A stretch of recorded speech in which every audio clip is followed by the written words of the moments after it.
Hello guys, hi friends, welcome to my YouTube channel. आज के इस नए वीडियो में हम सीखेंगे रिजॉल्विंग पावर ऑफ माइक्रोस्कोप। तो अब देखते हैं रिजॉल्विंग पावर ऑफ माइक्रोस्कोप होता क्या है। पहले इसका हम डेफिनेशन देखेंगे। It is defined as the reciprocal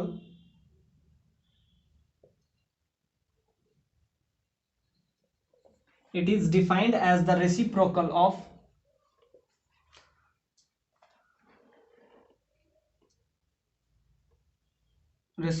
of the minimum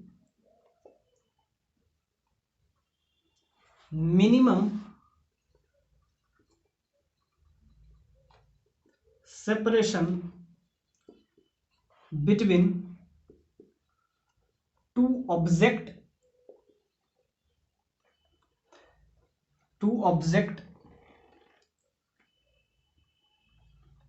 which can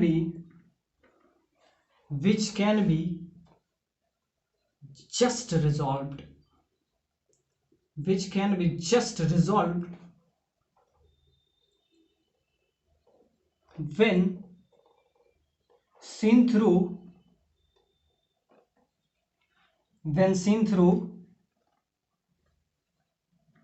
the microscope।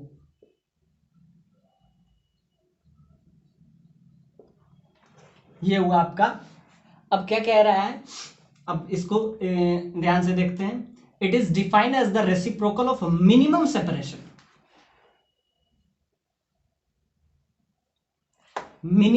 Separation between two objects which can be just resolved when seen through the microscope। अब ध्यान से देखते हैं इसका मतलब क्या है।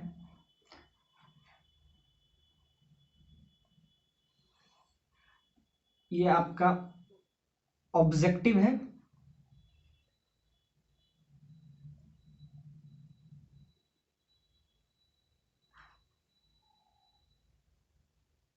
इसका रेडियस जो एंगल बनाता है ये आपका समझिए कि एंगल थीटा है। ये जो डिस्टेंस है आपका, यही आपका मिनिमम डिस्टेंस है।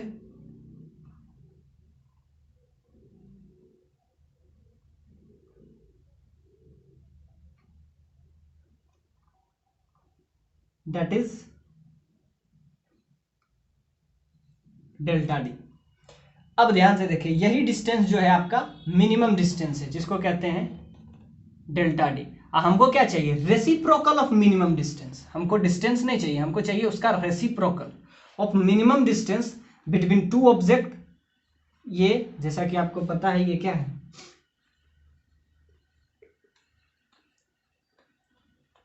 ऑब्जेक्टिव लेंस है। अब इसका रिजॉल्विंग पावर क्या होता है? तो ये जो थीटा एंगल है, ये थीटा क्या है?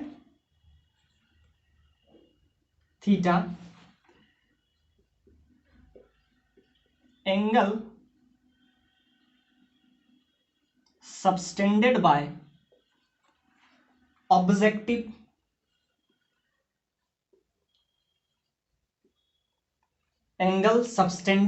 objective on one of the object, subtended by radius of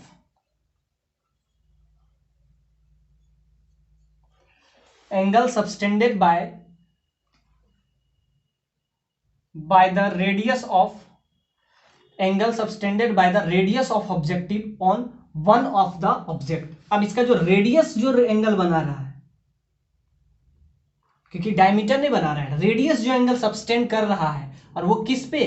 कोई भी ऑब्जेक्ट पे जो एंगल बना रहा है, किस पे बना रहा है? पहले तो एंगल है, कौन बना रहा है? रेडियस बना रहा है। सबसे इंपॉर्टेंट चीज है, angle subtended the radius of objective, ये क्या है, ऑब्जेक्टिव है, इसका रेडियस जो एंगल सबटेंड कर रहा है वो एंगल क्या है, एक्चुअली में थीटा है। किस पे बना रहा है, ऑब्जेक्ट पे बना रहा है। तो आपको क्या चाहिए, it is defined as the reciprocal of minimum distance, minimum separation between two objects which can be just resolved when seen through the microscope।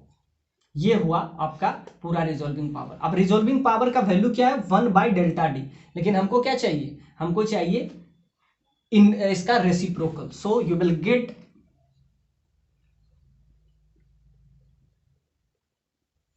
Resolving power of microscope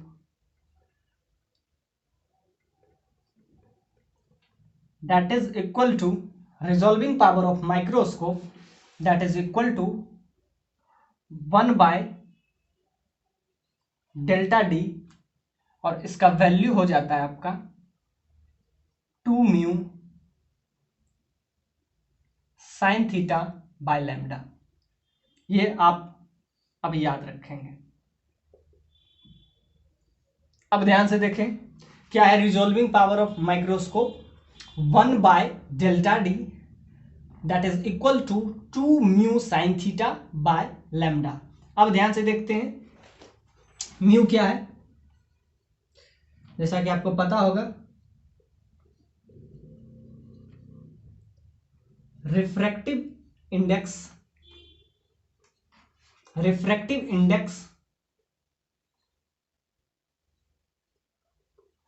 between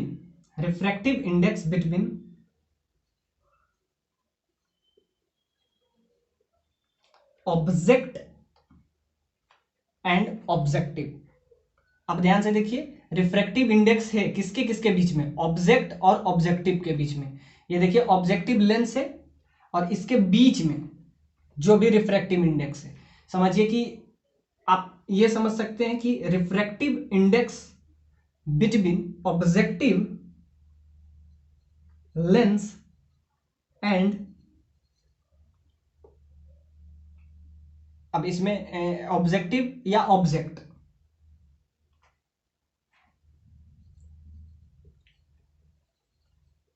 अब लैम्डा क्या है, जैसा कि आपको दिख रहा होगा वेवलेंथ है, वेवलेंथ ऑफ लाइट। तो हमने अब तक देख लिया रिजॉल्विंग पावर ऑफ माइक्रोस्कोप, जिसका फॉर्मूला आपका क्या आया,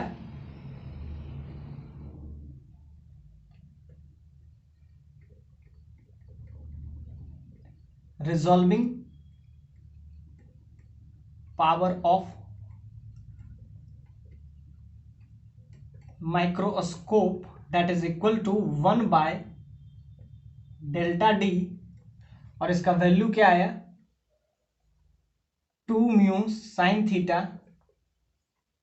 बाय लैम्डा। अब ये वैल्यू आप हमेशा याद रखेंगे, ये वैल्यू बहुत इंपॉर्टेंट है। लैम्डा है लाइट का वेवलेंथ है, म्यू है रिफ्रैक्टिव इंडेक्स है किसके किसके बीच में, ऑब्जेक्ट एंड ऑब्जेक्टिव। अब से हम सिंपल सा बात है ऑब्जेक्टिव लेंस है और इसके बाहर सिंपल सा बात है ये दो मीडियम के बीच का रिफ्रैक्टिव इंडेक्स है। एक आप 1 रखें, इसका अगर आप म्यू रखेंगे तो म्यू हो जाएगा, सिंपल सा बात है। इसका अगर रिफ्रैक्टिव इंडेक्स आप म्यू रखते हैं, और अगर ये एयर है, ऐसा कुछ नहीं ऑब्जेक्ट है, एयर भी हो सकता है, दूसरा मीडियम आपका एयर भी हो सकता है, तो ये म्यू है। बाकी थीटा आपको क्या है, angle subtended by the radius of objective on one of the object. तो इतना हमने देखा कि क्या क्या देखा, it is defined as the reciprocal of minimum separation between the two object, दो ऑब्जेक्ट के बीच का minimum separation, minimum separation between two object which can be just resolved when seen through the microscope. इसका value होता है, इसके minimum distance क्या है 1/d, तो इसको इनवर्स किए क्योंकि हमको क्या चाहिए रिजॉल्विंग पावर, तो रेसिप्रोकल चाहिए तो 1/d that is equal to 2 mu sine theta by lambda. अब इसमें जो जो वैल्यू रह दिया, थीटा क्या है angle subtended by the radius of objective on one of the object, और म्यू क्या है रिफ्रैक्टिव इंडेक्स है, दो अलग अलग मीडियम के बीच का है, और यहाँ लैम्डा क्या है वेवलेंथ ऑफ लाइट है। तो इतना हमने देखा रिजॉल्विंग पावर ऑफ माइक्रोस्कोप। अब हम देखते हैं टेलीस्कोप।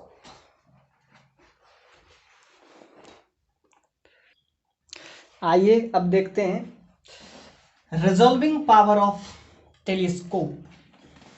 अब रिजॉल्विंग पावर ऑफ जब टेलीस्कोप दिए,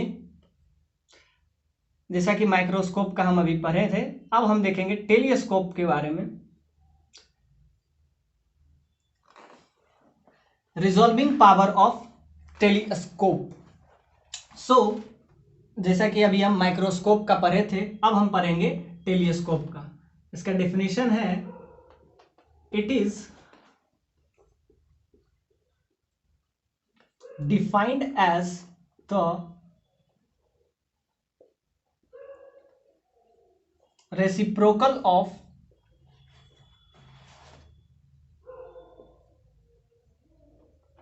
angular separation between two distinct objects. It is defined as the reciprocal of angular separation between two distinct objects which can be just resolved,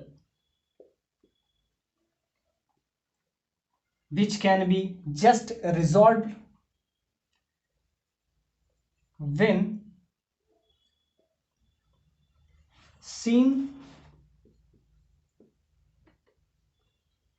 through the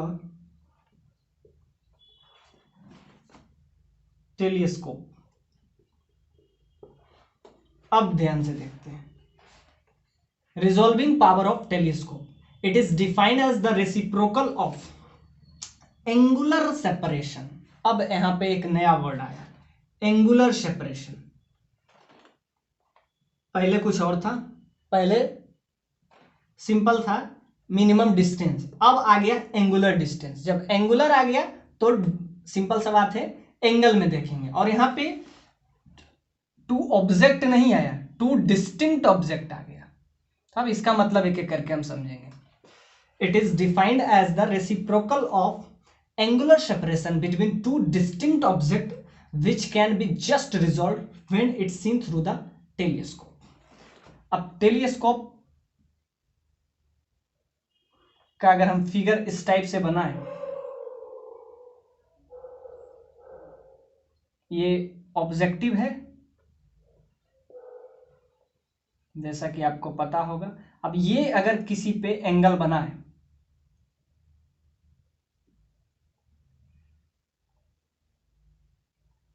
ये अगर theta angle बनाए, उसमें ध्यान से देखिएगा, जब हम माइक्रोस्कोप पढ़ा रहे थे तो उसमें रेडियस जो एंगल बना रहा था, angle subtended by the radius of objective on one of the object, वो था। वहां पे क्या था, theta, angle subtended by the radius of objective on one of the object. लेकिन इस केस में क्या है, इस केस में समझ जाइए, ए इसका क्या है, डायमीटर है। समझिए ए क्या है,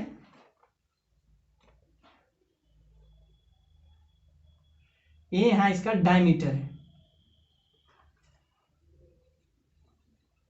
डायमीटर ऑफ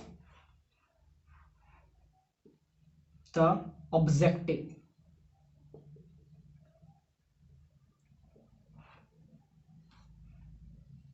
ये क्या है, यहां पे diameter of the objective, diameter है। और ध्यान से देखिए, it is defined as the reciprocal of the angular separation. अब इसमें क्या चाहिए, एंगुलर सेपरेशन। तो जैसा कि थीटा क्या है, एंगल है, तो अब हमको इसमें चाहिए टी थीटा। ये क्या होता है, इसको कहते हैं आप एंगुलर सेपरेशन। तो पहले क्या चाहिए था, पहले चाहिए था डिस्टेंस, लेकिन अब खेल बदल गया, अब हमको चाहिए एंगुलर सेपरेशन। इसको कहते हैं थीटा, और इसका जो एलिमेंट्री पार्टिकल होता है उसको हम जस्ट इसका समझिए कि इसका कुछ डीठा है, डी थीटा मतलब कि इसका जो थोड़ा सा हम क्या कर सकते हैं, ये एंगल जो बना इसको हम क्या कहते हैं, डी थीटा, उसी कहते हैं angular separation. It is defined as the reciprocal, ये भी रेसिप्रोकल है। It is defined as the reciprocal of angular separation. Angular separation यहां हो जाएगा आपका d theta between two distinct object, between two distinct object which can be just resolved when seen through the telescope। अब ध्यान से देखते हैं, आपको क्या निकालना है, आपको इस बार दोनों के बीच का डिस्टेंस नहीं निकालना है, वो तो आपको दिया हुआ है, ए है, ए क्या है, डायमीटर ऑफ ऑब्जेक्टिव। आपको क्या निकालना है, ये एंगुलर सेपरेशन, और उसका क्या चाहिए आपको, रेसिप्रोकल चाहिए। यानी कि अगर आपसे पूछे कि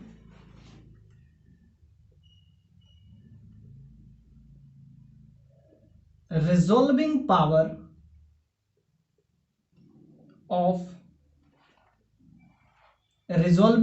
of telescope, अगर आपको निकालना हो resolving power of telescope that is equal to 1 by क्या चाहिए, reciprocal of 1 by d theta, या इसी को आप लिख सकते हैं 1 बाय डेल्टा डी, वो डी नहीं, delta theta, delta theta that is equal to a by 1.22 lambda. अब यहां ए क्या है, रेडियस ऑफ ऑब्जेक्टिव, लैम्डा क्या है,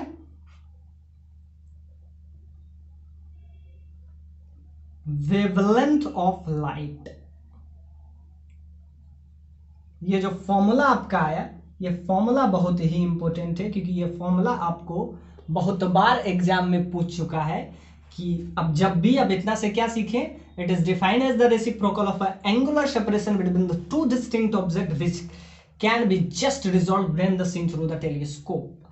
अब आपका जो वैल्यू आया इसका 1 बाई मतलब डेल्टा थीटा का मतलब चेंज इन द थीटा, इसको आप पढ़ सकते हैं मैथमेटिक्स के लैंग्वेज में, change in theta that is equal to d theta. इसका वैल्यू क्या है आपका, यानी कि आप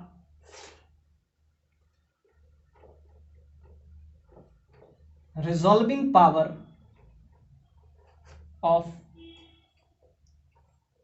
telescope that is equal to क्या है आपका, ए क्या है, इसका डायमीटर, किसका diameter, diameter of objective lens, lambda क्या है, वेवलेंथ 1.22 लैम्डा।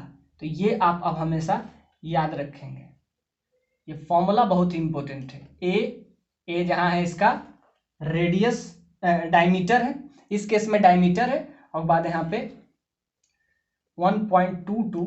अब यहां से आपको क्या क्या सीख मिला कि इसका जो रिजॉल्विंग पावर है वो थीटा से इंडिपेंडेंट है। यहां से आपको क्या मिला कि it is independent of theta, it is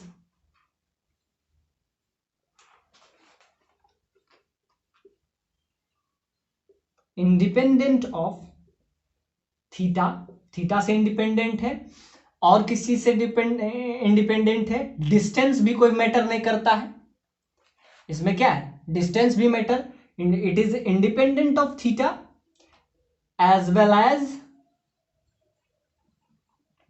distance, distance भी कहीं नहीं है कि बीच में कोई डिस्टेंस हुआ है, it is independent of theta, it is independent of theta as well as distance, distance से भी थी, मतलब ये सिर्फ किस पे डिपेंड करता है, ये बहुत इंपॉर्टेंट है, डायमीटर पे डिपेंड करता है, और दूसरा वेवलेंथ पे डिपेंड करता है। यानी कि दूसरा क्या, किस चीज पे डिपेंड करता है, वेवलेंथ ऑफ लाइट।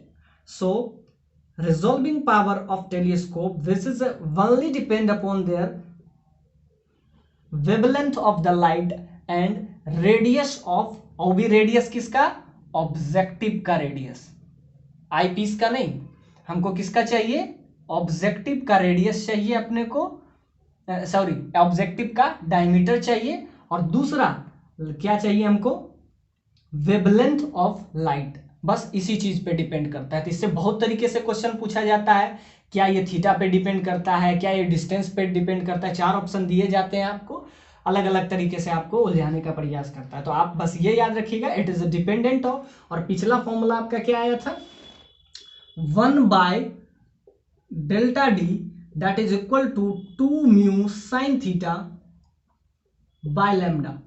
अब देखिए ये आया था आपका किसका, माइक्रोस्कोप में। अब ध्यान से देखिए ये किस पे डिपेंड करता है, वेवलेंथ पे, ये भी कर रहा था, ये भी, ये थीटा पे डिपेंड कर रहा है, यानी it is dependent on theta, it is dependent of refractive index between object and objective, हम बताए थे। It is dependent on theta, it is also dependent on the refractive index between objective lens and object, and it is also dependent on the wavelength of light,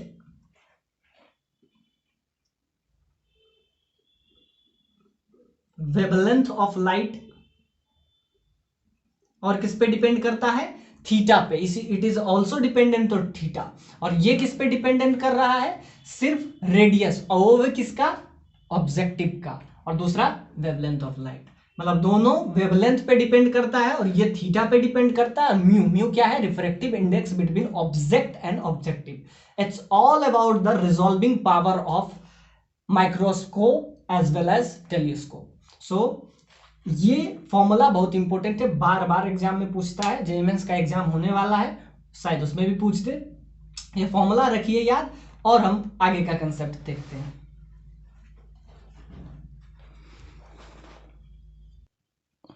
आइए देखते हैं defects of vision, defects of vision.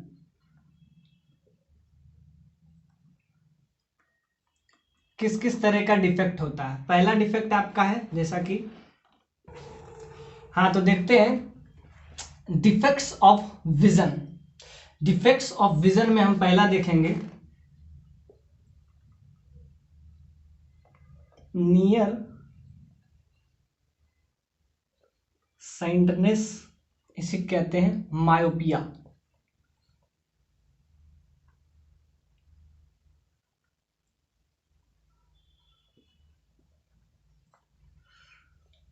अब देखते हैं इसमें क्या दिक्कत होता है। अब मायोपिया जब हम देखें, तब इसमें सिंपल सा बात है कि होता क्या है, आंख जो आपका आईबॉल है, समझिए कुछ ऐसा होगा,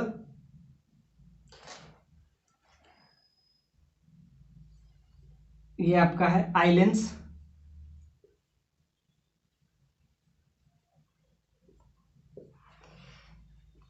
आई लेंस का एक्चुअली में इधर लाइट है, नियर साइटनेस मतलब कि नजदीक का चीज आपको दिखाई नहीं देता है। तो हम कोशिश करते हैं, ये आपका है, इस पॉइंट को कहते हैं रेटिना। होता इसमें कुछ ऐसा है कि अगर आप फिगर से समझें तो इधर से आने वाला लाइट, बहुत सारा लाइट आता है, आई लेंस पे पड़ने के बाद रेटिना तक पहुंच ही नहीं पाता है। मतलब ये कि इसका जो साइज होता है आईबॉल का, थिकनेस बढ़ जाने के वजह से, इसका जो फोकल लेंथ है ये बढ़ जाने के वजह से, ये जो है सिंपल सा बात है, अगर इसको हम इतना बड़ा समझे, ये आपका है आई। अब ध्यान से, इसका जो साइज है, थिकनेस आईबॉल का size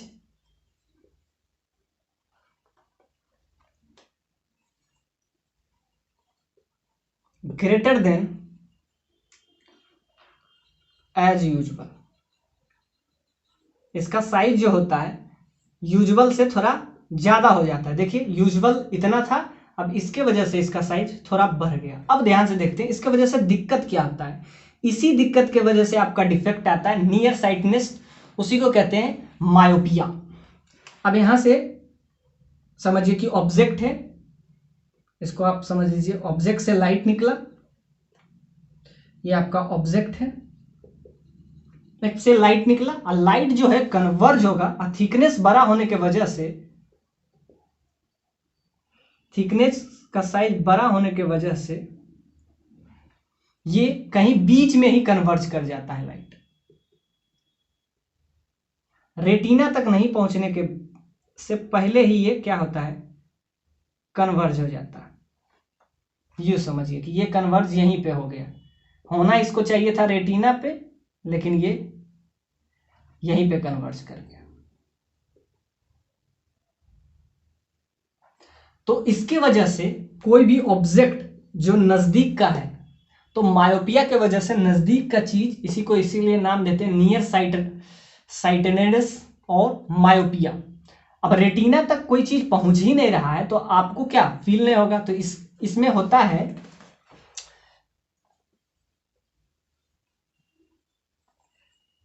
thickness of eyeball, thickness बोलिए या इसी को बोलिए size, size and thickness of eyeball is greater than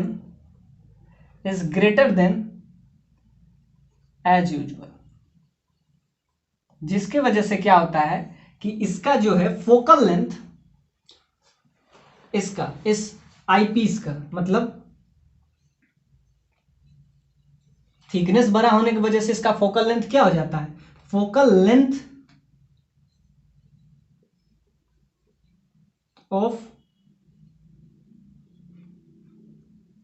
eye lens, focal length of eye lens becomes maximum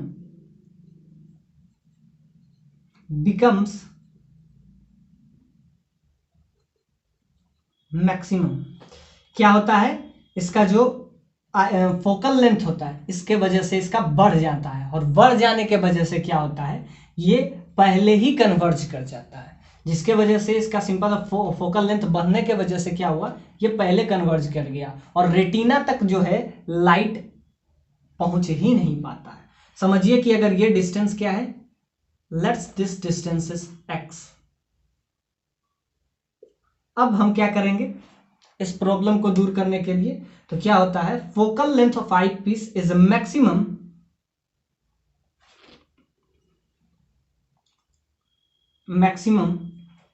इन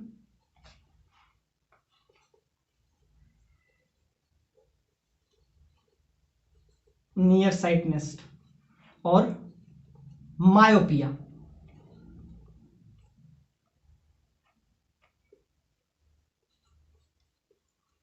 इस कंडीशन में होता क्या है, आंख का जो फोकल लेंथ होता है वो बढ़ जाता है, किस वजह से, थिकनेस के वजह से, इसका मोटाई थोड़ा सा बढ़ जाता है। तो इसके लिए हमको क्या निकालना है, इसका उपाय, कि इसको किस तरीके से हम इसका ट्रीटमेंट दें। तो होता क्या है, लाइट जो है पहले ही कन्वर्ज कर जाता है, यहां पे ही कन्वर्ज कर जाता है, इसको यहां तक पहुंचना चाहिए था रेटिना तक, लेकिन रेटिना से पहले ही कन्वर्ज कर जाता है, जिसके वजह से हमको कुछ नजदीक का चीज दिखाई नहीं देता है, यानी नजदीक का चीज नहीं दिखाता है, उसी को कहते हैं मायोपिया। और इसके लिए हम क्या करेंगे, अब ध्यान से देखिए, जैसा कि कन्वर्ज हो जाता है, हमको क्या चाहिए, कन्वर्ज नहीं होना चाहिए, तो यहां पे हम यूज करते हैं एक डाइवर्जिंग इमेज।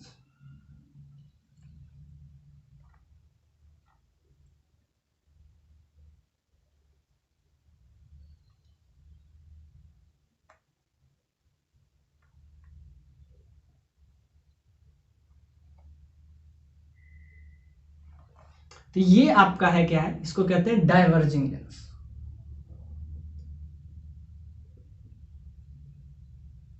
डाइवर्जिंग लेंस तो डाइवर्जिंग लेंस के वजह से ये जो है यहां पे कन्वर्ज नहीं होने के बजाय इसको एक्सटेंड करके, यही वाला चीज को आगे हम एक्सटेंड करके इसको हम कहां पहुंचा देंगे, रेटिना पे। और अगर रेटिना पे पहुंचा तो हमारा काम हो जाएगा। तो हम क्या किए, इसके लिए हम यूज किए डाइवर्जिंग लेंस, जिससे ये पहले जो कन्वर्ज हो जाता था वो कन्वर्ज नहीं होगा, उसको हम आगे एक्सटेंड कर लेंगे। आंख के थिकनेस को तो हम कम कर नहीं सकते हैं, तो क्या करते हैं, इसके लिए प्रेफरेंस हम देते हैं किसको, डाइवर्जिंग लेंस को। और डाइवर्जिंग लेंस का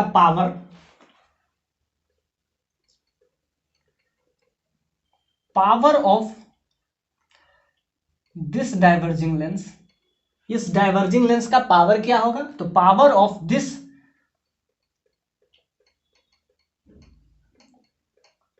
diverging lens that is equal to, power का फॉर्मूला होता है हमेशा 1/f। f क्या है, फोकल लेंथ। फोकल लेंथ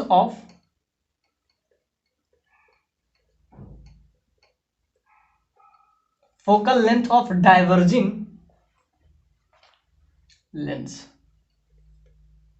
अब इसका फोकल लेंथ, अब हमको क्या देखना है कि हमको पता है कि x डिस्टेंस पे इसका इमेज नहीं बनता है। हम कोशिश क्या करते हैं, डाइवर्जिंग लेंस से इसको, यही वाला को, ये वाला लाइट को किसी तरह हम क्या पहुंचा दें, रेटिना तक।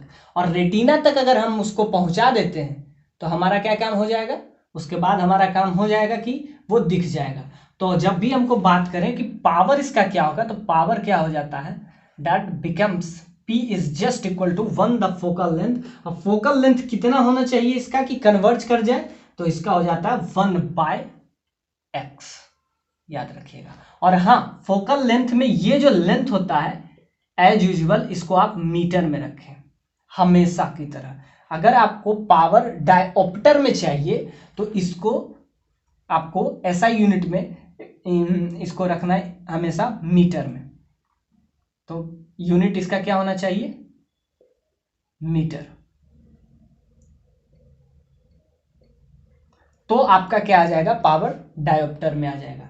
तो ये सिंपल सा बात है। इधर लेफ्ट साइड से आ रहा है, ऑब्जेक्ट डिस्टेंस को हम हमेशा क्या लेते हैं, नेगेटिव लेते हैं।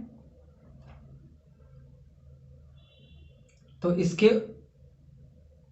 इस प्रॉब्लम को दूर करने के लिए, ये जो डिफेक्ट्स है, इस डिफेक्ट्स को दूर करने के लिए 1-x लेंस का, इतना डायोप्टर का हम क्या यूज करते हैं, उसका पावर क्या होता है, that become the power 1-x, minus sign convention के वजह से इतना जो है डायोप्टर का आपको क्या चाहिए, डाइवर्जिंग लेंस यूज करते हैं। तो ये आपको प्रॉपर याद होना चाहिए। और इससे बहुत तरीके से क्वेश्चन पूछा जा सकता है कि इसमें कौन सा लेंस होता है, यहाँ का क्या प्रॉब्लम की वजह से ऐसा डिफेक्ट्स आता है। तो हम क्या देखें, नियर साइटनेस और मायोपिया, इसमें हम सब चीज देखें। पावर लाना है अगर डायोप्टर में तो इसको आपको मीटर में रखना पड़ेगा। इसमें क्या है, फोकल लेंथ यहाँ पे होता है, इसमें ये है कि इसका जो है कन्वर्ज पहले कर जाता है, इसीलिए हम इसमें डाइवर्जिंग लेंस का यूज करके इसको रेटिना तक ले जाते हैं। और इसका वैल्यू क्या होता है, अगर आप पावर पूछे, power of this diverging lens that's become the 1-, ये आपको क्या रखना पड़ेगा, मीटर में। तो ये हम देखें नियर साइटनेस। अब हम देखते हैं हाइपर मायोपिया, दूर का चीज हमको दिखाई नहीं दे, ये तो हुआ नजदीक का। अब हम देखेंगे दूर का चीज, इसमें कौन सा लेंस हम यूज करते हैं, that's very important, diverging lens.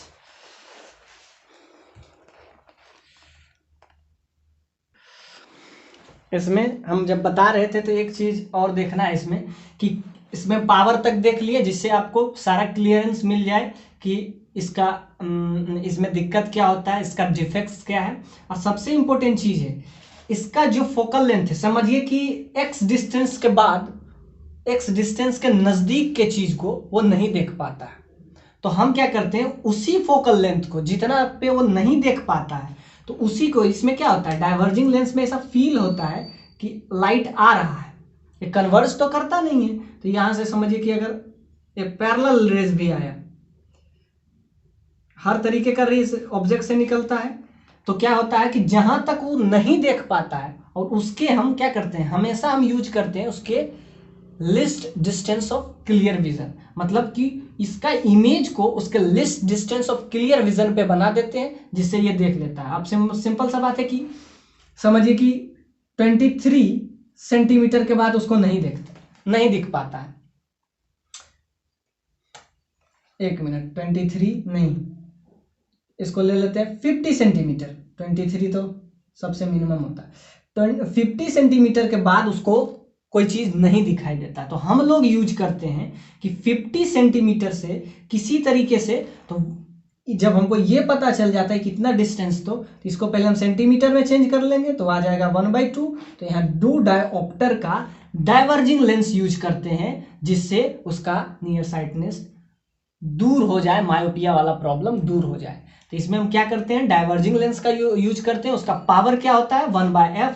इसको पहले मीटर में आप चेंज कर लीजिए, तो 1/2 आ जाएगा। तो ये आपका आ जाएगा डी फॉर डायोप्टर। इतना पावर का अगर किसी को 50 सेंटीमीटर तक नहीं दिखाई देता है, तो उसके पास अगर 2 डायोप्टर का लेंस हम दें, और वो भी डाइवर्जिंग लेंस, तो उसका ये प्रॉब्लम दूर हो जाएगा।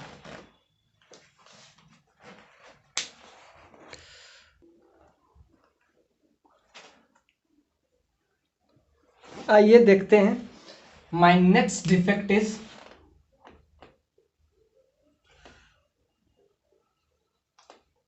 फार साइडनेस। इसे कहते हैं हाइपर मायोपिया।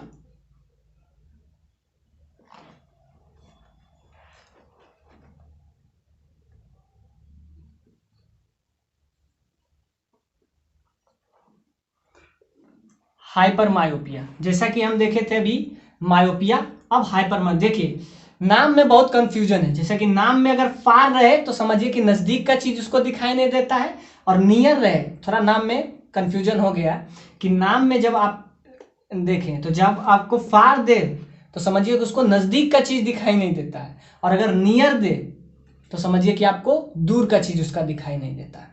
ये बहुत ही इंपॉर्टेंट है, नाम में थोड़ा सा जो नाम है उसके जस्ट अपोजिट काम चलता है।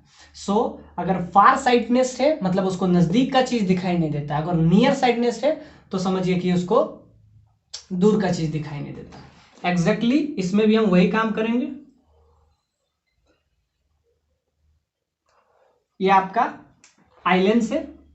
इसमें हम इस बार पिछला बार के वजह से सिंपल सा बात है, इतना अगर हम इसका क्या बनाते हैं, ये आपका है आइलेंस। एग्जैक्टली इस पॉइंट पे आपको रेटिना मिलेंगे।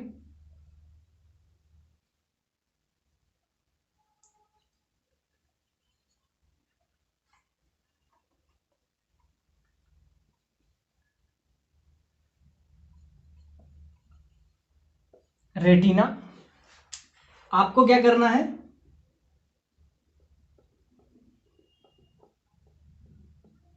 इसमें होता क्या है कि इसका जो है आई लेंस का साइज पिछले बार की वजह से पिछले बार बड़ा हो जाता है।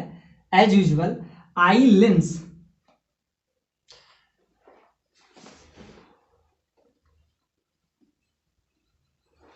Lens becomes thin.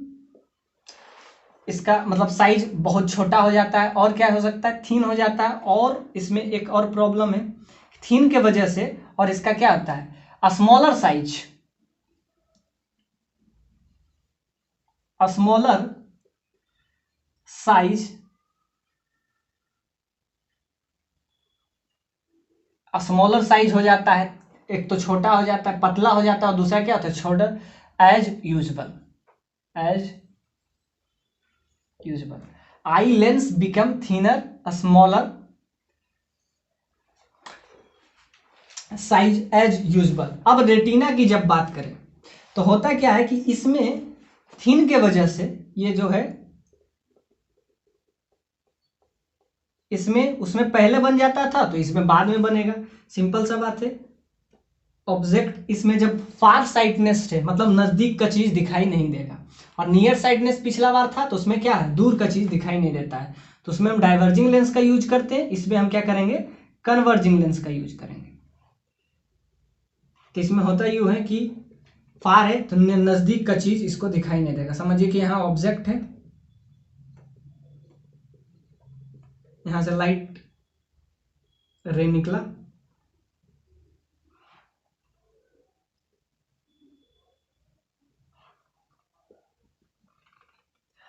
होना कन्वर्ज चाहिए कहां पे, रेटिना पे, लेकिन होता क्या है, इसके बाहर कन्वर्ज होने की वजह से ये चीज आपको दिखाई नहीं देता है।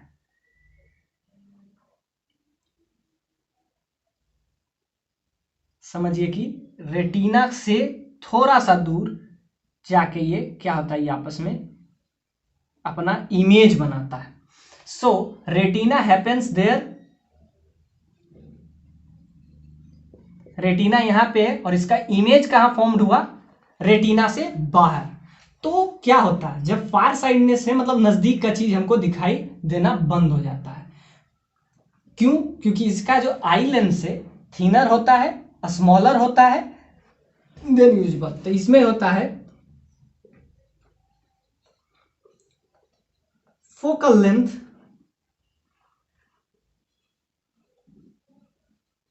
becomes minimum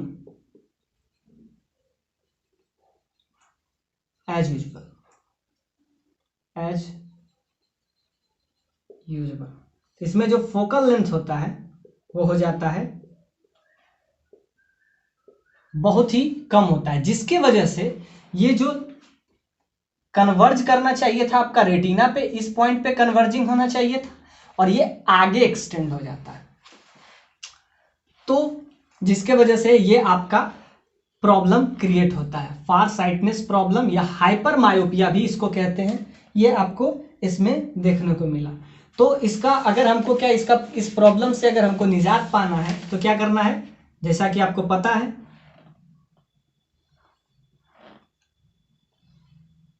एक कन्वर्जिंग लेंस हम यूज करेंगे।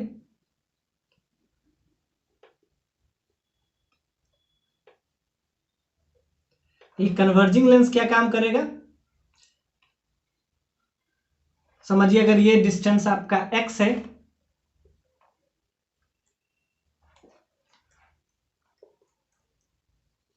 तो ये काम ये करेगा कि इसका जो है जो आगे एक्सटेंड हो जाता है इसको कन्वर्ज करके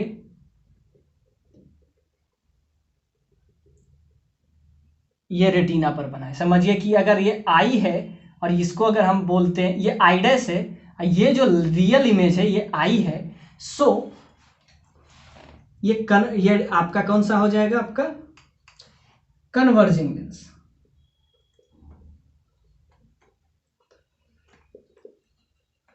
कन्वर्जिंग लेंस, कन्वर्जिंग लेंस का हम यूज करके क्या करते हैं, इसको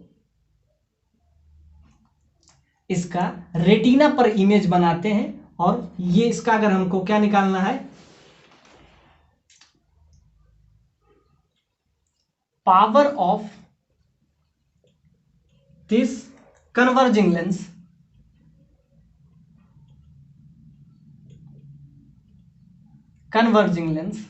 that is equal to P 1/x। x है जितना मिनिमम डिस्टेंस दिखाई देता है, क्योंकि फार है तो मिनिमम देखेंगे, और ये इसको मीटर में आप रखिएगा तो 1/x, इसको आप हमेशा रखिए unit in metre, unit in metre, metre में रखिएगा तो आपका डायोप्टर में आएगा। सो हम दो डिफेक्ट देखे, एक नियर साइडनेस और एक फार साइडनेस, एक में हम कन्वर्जिंग एक में हम डाइवर्जिंग। तो ये अलग अलग चीज है जिसको हम अलग अलग तरीके से देखें। अब हम आगे का लेक्चर में और भी कुछ छोटे मोटे प्रॉपर्टीज को देख के रे ऑप्टिक्स वाला चैप्टर लगभग खत्म है। एक लेक्चर, शायद एक लेक्चर भी नहीं लगेगा, 10-15 मिनट लगेगा, उसको खत्म करके इसको क्लोज करेंगे।